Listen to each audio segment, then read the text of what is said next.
Today we're going to discuss the Kristin Smart case, a fascinating missing person case with enough ups and downs, well, it would qualify for a Disney roller coaster. This and more on this episode of Charlie Crimebuster, what some people are calling the fastest minutes in podcasting.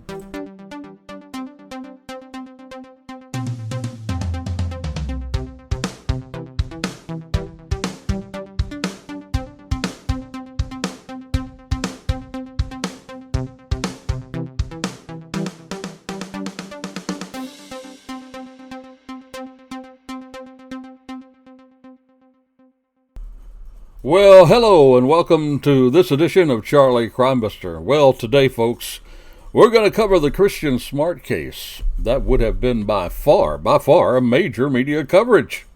That is, if the court had allowed it.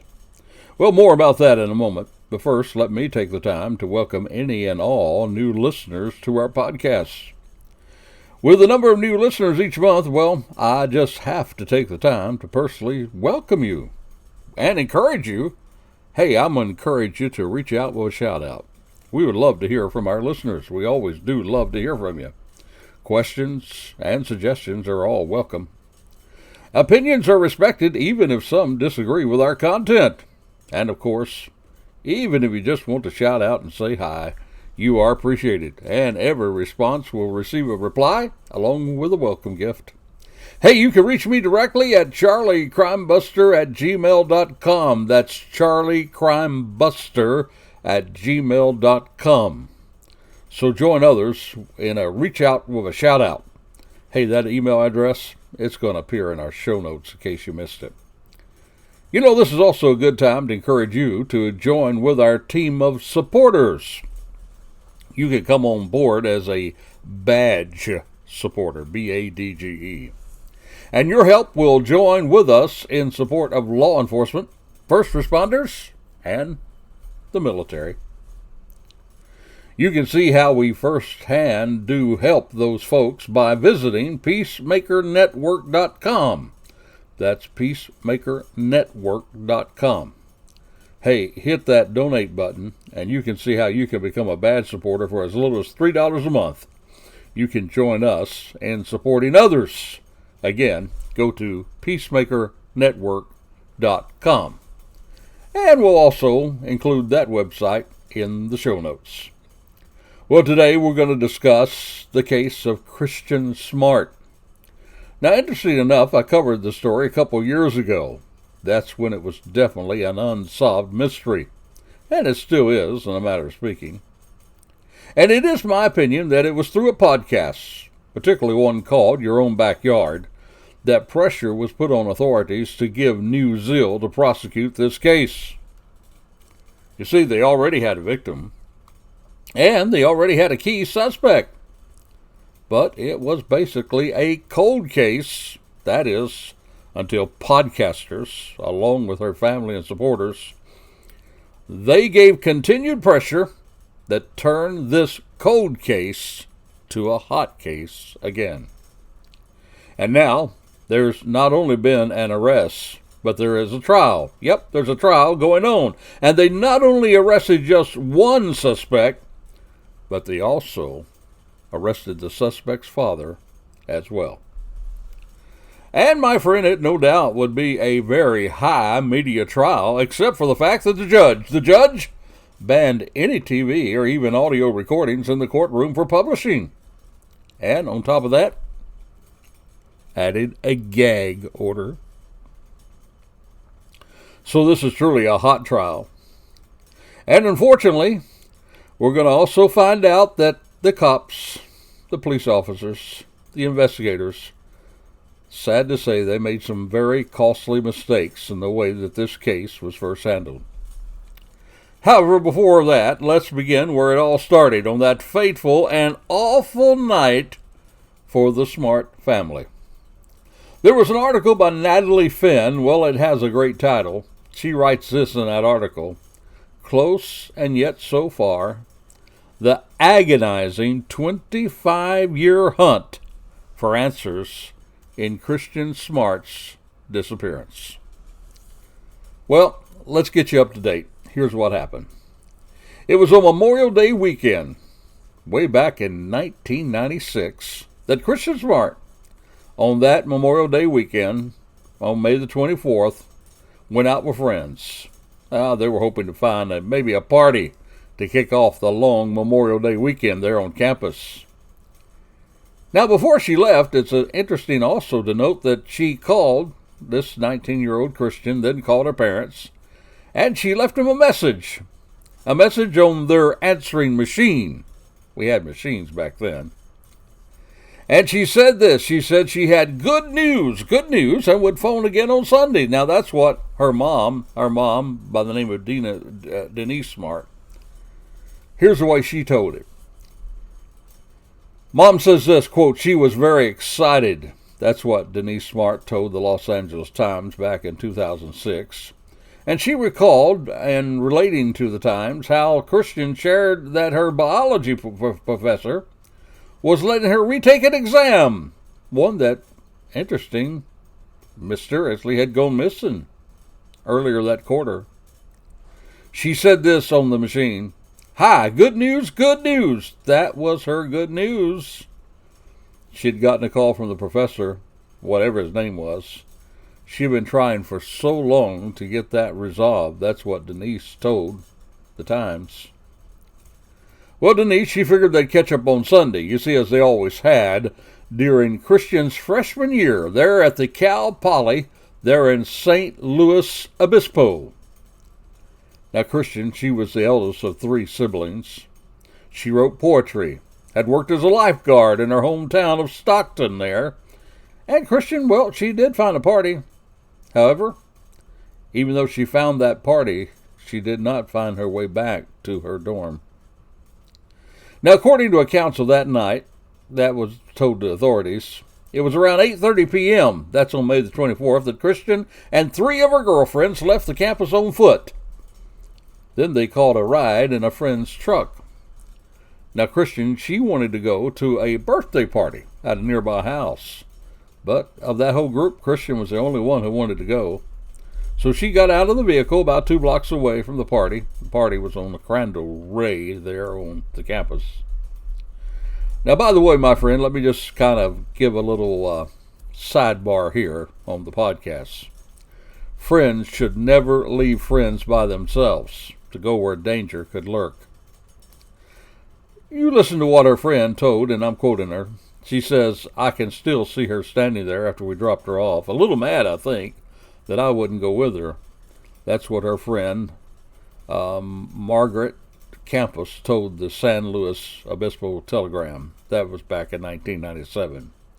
And she went on to say that, well, someone maybe wasn't as independent as Kristin, well, wouldn't have gone to the party long. She kept saying, you go with me, but I didn't want to go. I told her, you better be careful. She said she would be fine, and then she said bye. Now, witnesses later told authorities that Kristin seemed intoxicated when she left the party. One person claimed they saw her drinking, while the police were also told that she was chugging vodka. Yet there were other partygoers. They said they never saw her with a drink. You know, I guess to understand the tragedy, you have to first understand the girl. Now, Kristin's parents, they described her as a warm, kind, fun-loving, adventurous, but sometimes anxious girl. One who worked as a camp counselor, traveled even over to other countries on an exchange program. But yet this adventurous, bold girl, well, she called her mom every week. Wasn't loving college so far, but was trying. Hey, something else I found cool about this young lady? Well, investigators found she entered her email messages, now get this, with live your life to be an exclamation rather than an explanation. An exclamation rather than an explanation. She went ahead to describe that this 6'1" young lady was very fit from years of swimming. Others said she cut a striking figure at the time of her disappearance. Now, she had also dyed her naturally blonde hair brown, and friends on this hot night, well, They remembered her dress as black running shorts, a cropped t-shirt, red sneakers. Now, during the party, Kristin, who had told some people that her name was Roxy, she would use other names when she did not want to be perhaps bothered by other people after the party was over. But she called herself Roxy, and she was seen with a guy by the name of Paul Flores, Flores. He was a 19-year-old freshman. You're going to learn out a whole lot more about this guy later on. And around 2 a.m., when that party was breaking up, she was heading out with fellow students Tim Davis and Cheryl Anderson, when seemingly Paul joined them out of nowhere. That's what Cheryl testified. Now, when they got back to campus, well, Tim, he went in one direction toward his dorm, and then another went into another direction. Cheryl told Tim the rest of them could get back home on their own. The trio then got to Cheryl's building first. Cheryl told investigators recalling Paul said he'd be sure to get Kristin back to her room safely. Well, they went back and forth about this for a little, and then Cheryl said, explaining she would have walked Kristin back herself if Paul hadn't insisted that he'd do it. She said she did not remember Kristin saying anything on the walk. Paul was keeping an arm around her, seemingly to help her along.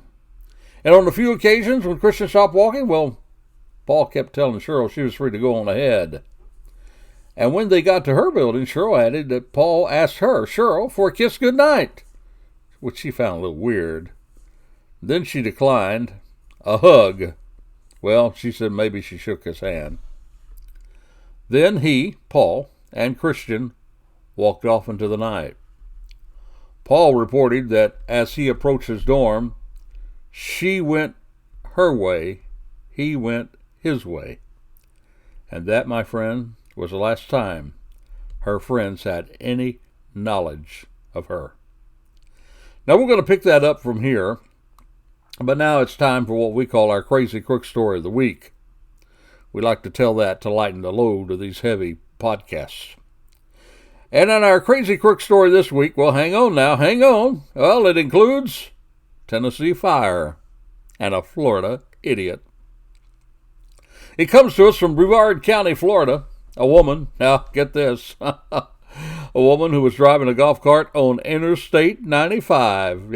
Yep, woman on a golf cart, Interstate 95, faces a DUI charge after troopers said they found an open bottle of liquor in her purse.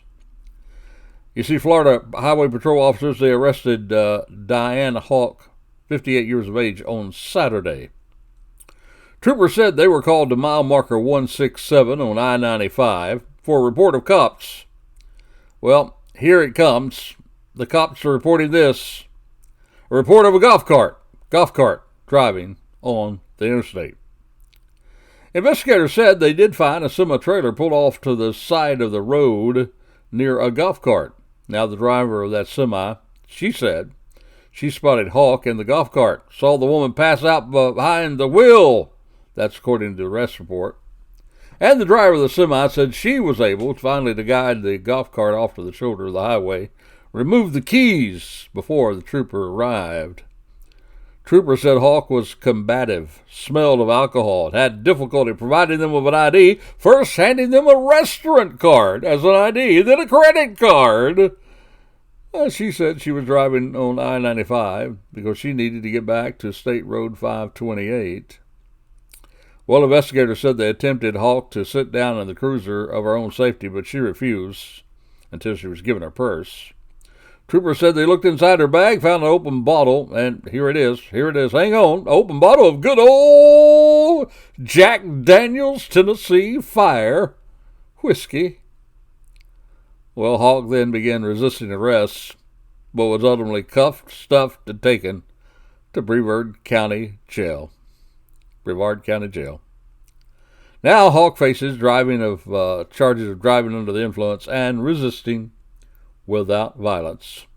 So here it is, folks, a golf cart, the interstate, drunk driving, crazy woman, and Tennessee whiskey in the very same storyline And that, my friend, produces Charlie Crimebuster's Crazy Crook Story of the Week. Now back to our main focus. For review, remember this. On the night she disappeared, Smart attended a birthday party for a fellow student. That party fell on Memorial Day weekend. At approximately 2 a.m. on May the 25th, she was found passed out on a neighbor's lawn by two fellow students. That's Cheryl Anderson and Tim Davis. Now, both Cheryl and Tim had just left the party. They had helped Smart to her feet, decided to assist her in getting back to her own dorm. That's when the main suspect, or as police referred to it at that time, person of interest, Paul Flores, joined the group. He offered to help the two with what others have termed an intoxicated Kristin Smart. Now, as a sidebar, as they say, I will say that there were others that feel that Kristin Smart was a victim of a date rape drug that might have been slipped to her at the party. Davis departed the group first, since he lived off campus. He had driven to the party, and Anderson the second, to depart after she was told that Flores said he could walk Smart back to her dorm since he lived closer.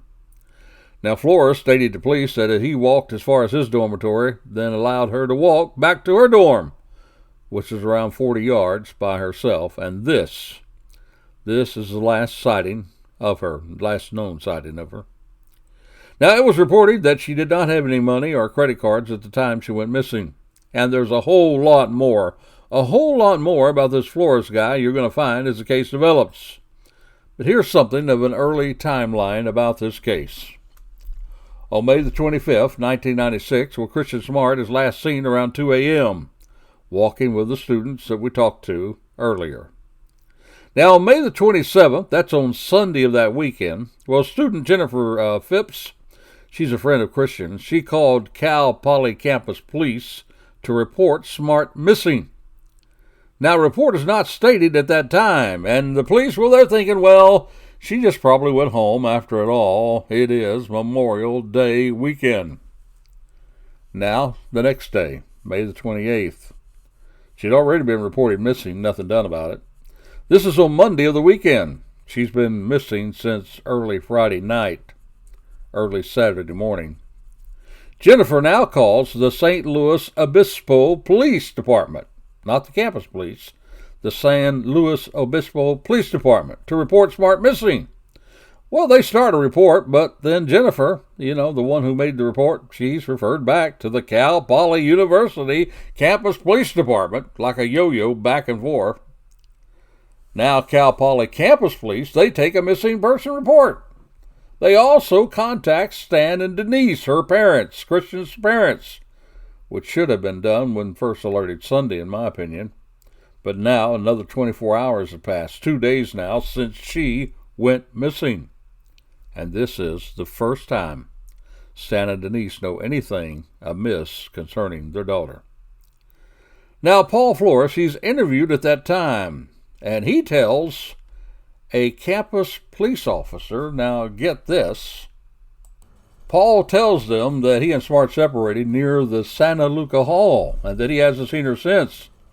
By the way, Paul, he has a black eye, some scratches on his body. Now, anyone who knows anything about crime realizes that with a missing person case, the first 24 hours are crucial.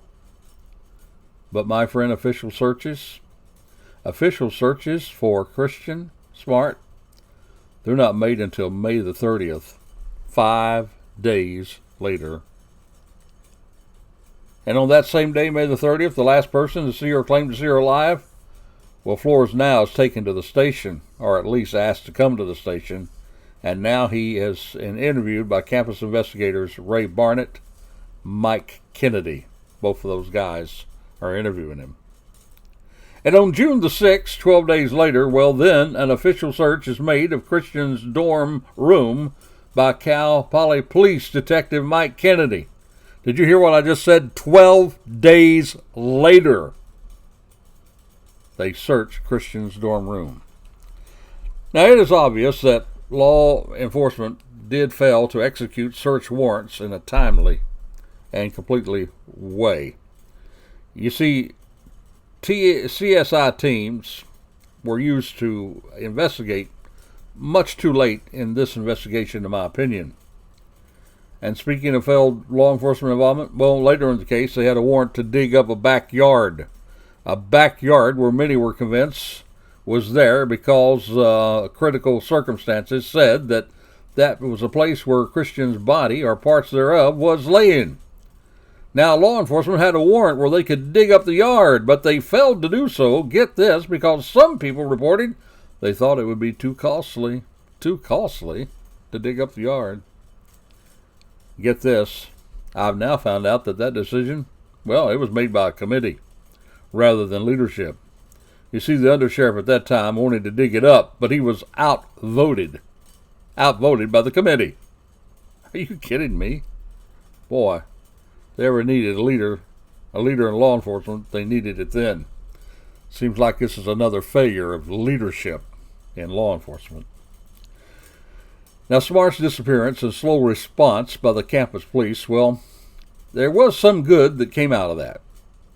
You see, my friend, because of all of this delay in really taking this case seriously, there is now a new security act. It's called the Kristin Smart Campus Security Act in California. That law took effect in January the 1st, 1999. And that law now requires all public colleges and publicly funded educational institutions to have security services there, make agreements with local police departments about reporting cases involving or even possibly involving violence against students. That includes missing students. So even though there's been a great deal of agony and tragedy, there is some good already coming from this case. Now colleges in California must, M-U-S-T, must notify law enforcement of any violent crime and or missing persons. This is something that you may not have known about the disappearance of Kristin Smart. All right, now, my friend, flash forward to 2022. 26 years later, and now we have the suspect of Paul Flores, along with his father, on trial for the murder and conspiracy to murder or cover up the death of Kristin Smart. You see, it appears that the father helped young Paul cover up things, at least allegedly, I'm supposed to say. So now we're into a trial, and we're learning from the trial, well, we're learning something else, that the suspect, Paul Flores, well, he could have actually been stalking Kristin from before her disappearance.